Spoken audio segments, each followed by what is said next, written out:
Hey friends, Dan McKnight here, chairman and founder of BringOurTroopsHome.us.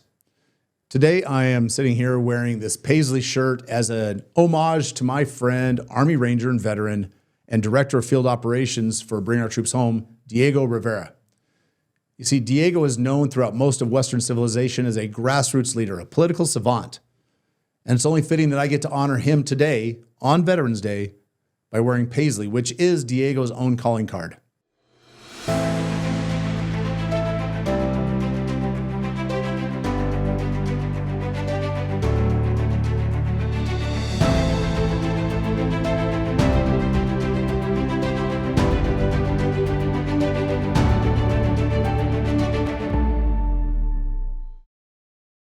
You know, this same time last year, I wrote a review for an anthology edited by Andrew Basovich and my friend Danny Scherzen. It's called Paths of Dissent, and it's a collection of essays written by veterans of the global war on terror describing their own personal experiences and how 20 years of endless war changed their perspective since they first signed up.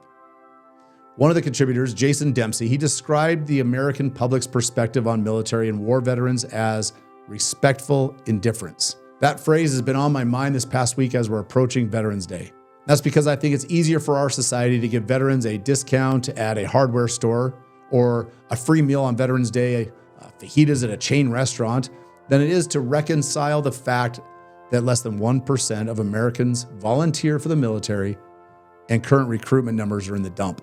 It's easier to give a pat on the back and an automated thank you for your service than it is to ask yourself why that veteran that you're thanking is twice divorced, can't find a steady job, or wakes up in a cold sweat at 4 a.m. in the morning. And it's a lot easier to name a stretch of highway after a Purple Heart recipient than it is to actually listen to what a Purple Heart recipient has to say about their own service. The worst perpetrators of this respectful indifference are politicians. In our work at Bring Our Troops Home, we've had multiple Purple Heart recipients attend state legislature committee hearings and tell their representatives why they should support the Defend the Guard Act. This bill, which my team has gotten introduced into half the state legislatures in the country, would prohibit the National Guard from being deployed into active combat unless Congress has declared war. These wounded warriors explain how this legislation is a necessary tool to force Washington, D.C. to end the forever wars in the Middle East and to restore accountability to our own foreign policy. And these legislators, they nod right along. They thank the veteran for showing up. They run out of the room to have a picture and a photo op with them, to put in their own newsletters to send to their own constituents. And then all too often they return to the room and they vote no, all the while expounding on how much they love and respect what soldiers do. My Director of Field Operations, Diego, he served in Iraq as an Army Ranger, and he told me once that these politicians are standing on the graves of soldiers telling them how much the troops matter. He's right, they are. So here's my challenge to you. This Veterans Day, make a pledge to yourself to break out of the respectful indifference. If you have a veteran in your family or a friend who's a veteran, give them a call. Don't thank them for their service. They've already heard it a dozen times today from complete strangers. Instead, talk to them. Ask them how they're doing. And most importantly, ask if there's something that you can help with.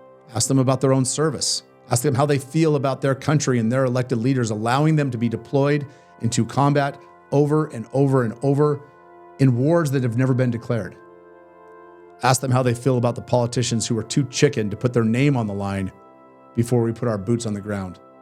There are respected charities which assist with veteran housing, veteran counseling, veteran employment, and acquiring prosthetics and other medical equipment. Go make a donation.